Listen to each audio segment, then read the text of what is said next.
अच्छा भाई, आज जो है हम क्लास मैट्रिक की ग्रेड 10th की हम जो है पहला चैप्टर करने जा रहे हैं, जो कि हमारे पास 17 चैप्टर है, सेट्स एंड फंक्शन। ठीक है, तो इसकी जो एक्सरसाइज हमारे पास 1 है 17.1 में आप देखें, क्वेश्चन नंबर 1 में लिखा हुआ है right the following set in tabular form. ठीक है, तो हमें यहाँ पर डिफरेंट पार्ट्स दिए हैं, 5 to 6 पार्ट दिए हैं, इनको हमें टेबुलर फॉर्म में जो है लिखना है।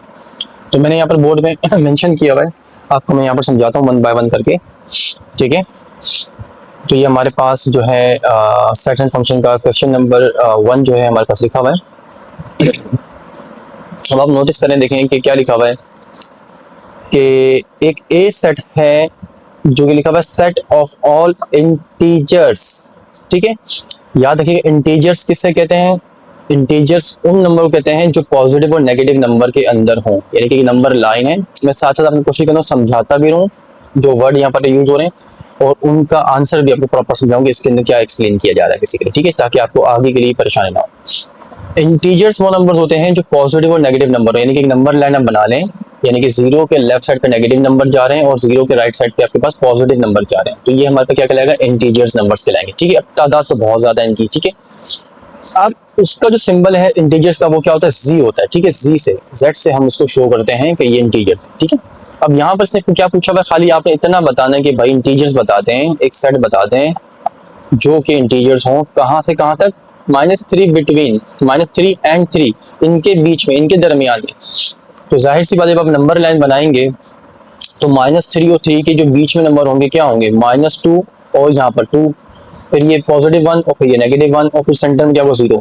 तो देखिए हमने क्या बना लिया? -2 -1 0 1 2, यानी कि ये 3 और -3 के बीच में जो है ये मिलेंगे हमें, और ये पॉजिटिव और नेगेटिव वाले नंबर इंटीजर्स हैं जो कि -3 और 3 के दरमियान में। ठीक है, पार्ट 2 में क्या कह रहा है कि आपने बताना है set of composite number less than 11।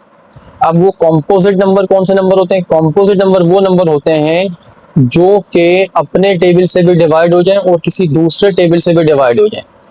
जैसे कि आप 4 ले लें, 8 ले लें, 10 ले लें, 20 ले लें, यानी कि ये अपने टेबल से भी डिवाइड होंगे और ये किसी और के टेबल के अंदर भी ये नंबर आएंगे, तो वो नंबर हमारे पास क्या होंगे? कॉम्पोजिट नंबर होंगे।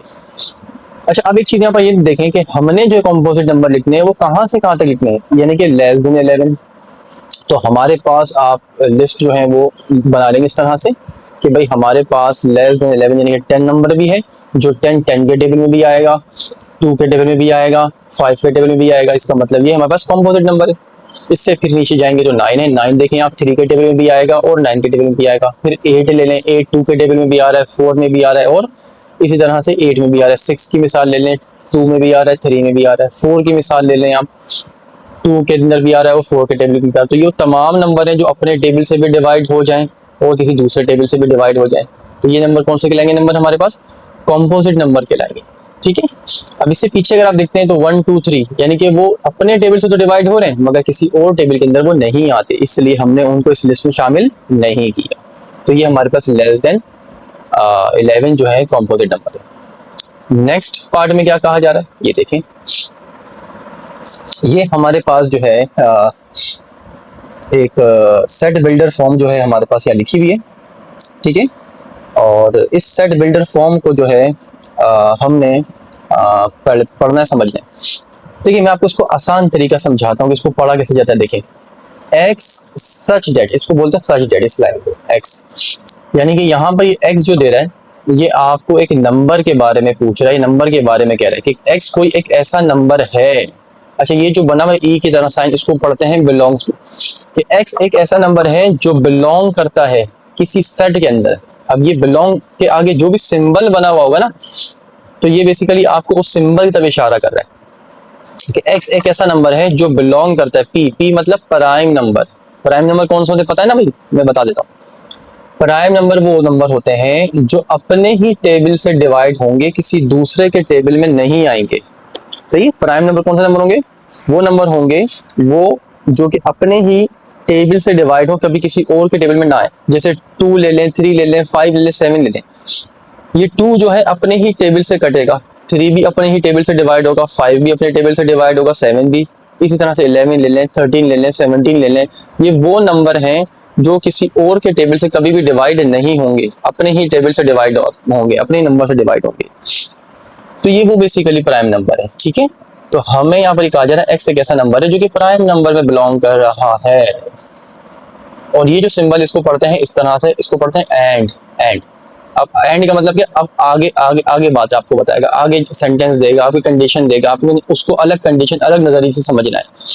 तो एंड से पहले अलग सिनेरियो में समझ आ गया कि एक्स कोई नंबर है जो कि पी सेट के अंदर बिलोंग कर रहा है, ये बात हमें समझ आ गई। अब यहाँ पर हमें कंडीशन देगा, रेंज देगा कि वो जो नंबर पी प्राइम के अंदर नंबर के अंदर बिलोंग कर रहा है उसकी रेंज कुछ ये है, ये। अब आपको मैं इसको ना अंडरस्टैंड करना पढ़ना सिखाता हूँ कि इसको किस तरह समझेंगे। तो देखिए, इसको आसान तरीका समझने का ये है कि सेंटर से स्टार्ट करें। एक्स, ये वही एक्स है जो हमने शुरू में देखा था कि जिस नंबर की बात शुरू में कह रहा था। एक्स एक ऐसा नंबर है जो कि देखिए ग्रेटर का साइन एक्स की तरफ है, इसको इस तरह से रीड करेंगे, एक्स इज ग्रेटर देन 5, यानी कि एक्स वो प्राइम नंबर होगा जो 5 से बड़ा होगा। तो फिर इस इधर देखेंगे तो इसको इस नजरिए से देखेंगे, एक्स इज लेस देन और इक्वल टू 13, यानी कि एक्स एक ऐसा नंबर होगा जो 13 भी हो सकता है और 13 से छोटा भी होगा। अब यहाँ देखेंगे खाली अगर लेस बना हुआ होता तो हम क्या पढ़ते कि एक्स एक ऐसा नंबर होगा जो 13 से छोटा होगा, मगर इक्वल की भी साइन साथ में आ रही ना, तो इसका मतलब एक्स 13 भी हो सकता है। तो आम अल्फाज में इसको यूं अगर पढ़ा जाए कि हमें प्राइम नंबर वो लिखने हैं जो 5 से ग्रेटर हो, एक्स 5 से बड़ा हो और एक्स 13 से छोटा हो या 13 के बराबर तक हो। तो हमने यहाँ पर देखें लिस्ट पे तैयार की है कैसी कि आप देखें 7 भी एक प्राइम नंबर है, 11 भी एक प्राइम नंबर है, 13 भी एक प्राइम नंबर है जो अपने ही टेबल से डिवाइड होते हैं, किसी और के नंबर में नहीं आते। तो इसका मतलब 5 से बड़ा 7 आ गया और 13 तक की हमें परमिशन दी हुई थी कि एक्स एक ऐसा नंबर हो सकता है जो 13 से छोटा और इक्वल की साइन में लगी हुई है, यानी कि 13 भी हो सकता है। तो देखिए हमने 13 को भी सेट के अंदर इंक्लूड कर लिया। फिर थोड़ा सा आगे आइए, पार्ट 4 में लिखा हुआ है वाई सच दैट वाई, यानी कि वाई ऐसा नंबर है जो बिलोंग कर रहा है कहाँ पर, ऑड में। ऑड नंबर वो नंबर होते हैं जो 2 के टेबल से डिवाइड ना हो, 2 से डिविजिबल ना हो, सही है, 2 के टेबल में ना आए। एंड फिर आगे बात कर रहा है कि y एक ऐसा नंबर है, यानी कि y वाला ऑड वाला नंबर है जो 7 से तो बड़ा होगा बट लेस देन 17 से होगा, यानी कि y is greater than 7 but less than 17। तो 7 से बड़ा ऑड नंबर क्या ले लिया आपने, देखिए 9 ले लिया, 11 ले लिया, 13 ले लिया, 15, कोई भी नंबर 2 के टेबल में नहीं आता और इस रेंज के दरमियान ले लिया आपने। 17 से छोटा 15 होता है और 7 से बड़ा 9 होता है। 9, 11, 13 और 15 ये हमारे पास ऑड वाले नंबर की रेंज आ गई।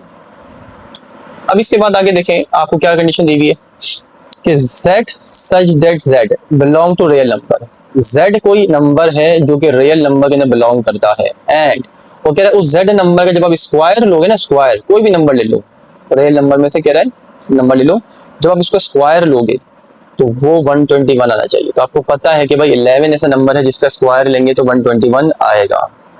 तो यहाँ देखें हम जो नंबर लिखेंगे वो नेगेटिव में भी लिखेंगे और पॉजिटिव में, क्यों, क्योंकि नेगेटिव नंबर जब स्क्वायर किया जाएगा तो ज़ाहिर सी बात है पॉजिटिव हो जाएगा, और अगर पॉजिटिव नंबर लेंगे तब भी वो पॉजिटिव रहेगा। तो इसका मतलब हमारे पास -11 और 11 वो नंबर हो सकते हैं रियल नंबर के अंदर जो कि हमारे पास स्क्वायर करने के बाद 121 जिसका आंसर आएगा।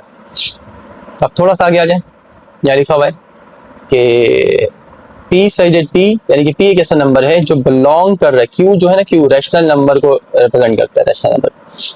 तो कह रहा है P एक ऐसा नंबर है कि जो रैशनल नंबर में बिलोंग कर रहा है, मगर कह रहा है जब उसका एंड और जब उसका स्क्वायर करोगे P का तो कह रहा है -1 आना चाहिए। तो देखिए कोई भी ऐसा नंबर नहीं हमारे पास होता या नहीं है जिसका स्क्वायर करने के बाद -1 आए, क्योंकि अगर आप -1 का या -3 का किसी भी नेगेटिव नंबर का जब आप स्क्वायर लेते हो या करते हो तो हमेशा आंसर पॉजिटिव में आता है, और जब पॉजिटिव नंबर का स्क्वायर करते हो तब भी आंसर पॉजिटिव में आता है। तो कभी भी ऐसा नहीं हो सकता कि आप किसी भी नंबर का स्क्वायर लो और वो नेगेटिव में आंसर दे। तो इसका मतलब यहाँ पर हमारे पास कोई भी नंबर मौजूद नहीं है। तो इसका आंसर आप क्या देंगे, नल सेट। इसको नल सेट को इस तरह भी दिखा सकते हैं कि कोई भी नंबर ऐसा नहीं है, ठीक है।